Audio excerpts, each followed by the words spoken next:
Perkenalkan, nama saya Mary Grace Jasmine Serawaton. Saya dari kelas 11Y. Jadi di sini teman-teman, saya akan menjelaskan materi CP3 yaitu konflik sosial dan materi CP4 yaitu nilai dan norma lembaga sosial, peran lembaga sosial dalam mewujudkan terbit sosial. Oke, jadi yang pertama saya akan menjelaskan materi capaian pembelajaran 3 yaitu konflik sosial. Yang pertama, hakikat konflik sosial.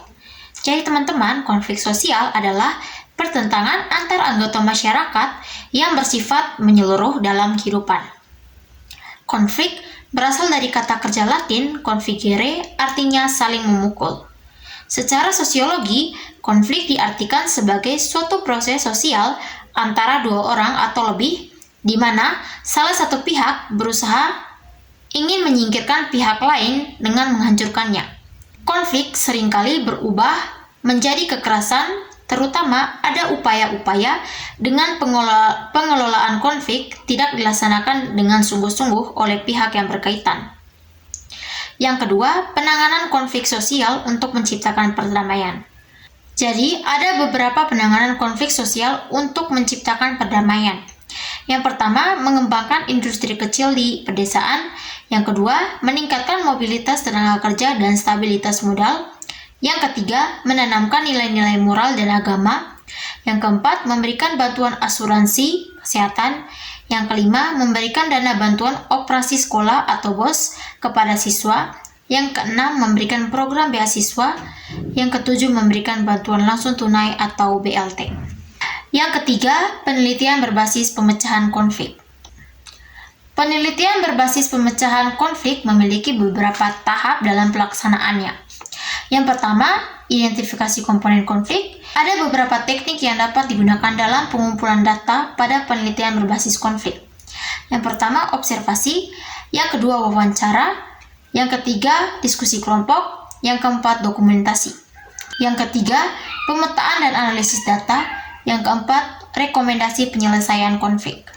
Oke, yang kedua saya akan menjelaskan materi capaian pembelajaran 4 yaitu nilai dan norma lembaga sosial, peran lembaga sosial dalam mewujudkan tertib sosial. Yang pertama, hakikat membangun harmoni sosial. Harmoni sosial adalah keselarasan di tengah masyarakat yang beragam. Harmoni sosial dapat timbul apabila ada keserasian di tengah berbagai perbedaan yang ada. Dalam kehidupan, ada banyak sekali perbedaan di masyarakat. Tiap individu mempunyai perbedaan latar belakang, ras, suku, sampai agama. Perbedaan tersebut tak jarang menimbulkan perpecahan apabila tidak ada nilai toleransi. Yang kedua, prinsip-prinsip dalam membangun harmoni sosial. Yang pertama, prinsip integrasi sosial. Prinsip integrasi sosial merujuk pada proses kesatuan berbagai aspek secara utuh dalam lingkup masyarakat. Yang kedua, prinsip inklusi sosial. Inklusi sosial adalah proses membuka peluang terhadap sumber daya dan layanan masyarakat kepada semua individu tanpa diskriminasi. Yang ketiga, prinsip kohesi sosial. Prinsip kohesi sosial adalah bentuk rasa persatuan dan solidaritas masyarakat. Yang ketiga, upaya untuk membangun harmoni sosial. Yang pertama, menyebarluaskan informasi dengan kampanye sosial. Yang kedua, melakukan dialog dan audiensi publik. Yang ketiga, melakukan kolaborasi dalam perawatan sosial. Yang keempat, melakukan kerjasama dalam filantropi sosial. Yang keempat, merancang aksi untuk membangun harmoni sosial. Yang pertama, dengan kerjasama. Yang kedua, pendidikan multikultural. Yang ketiga, menyebarluaskan informasi.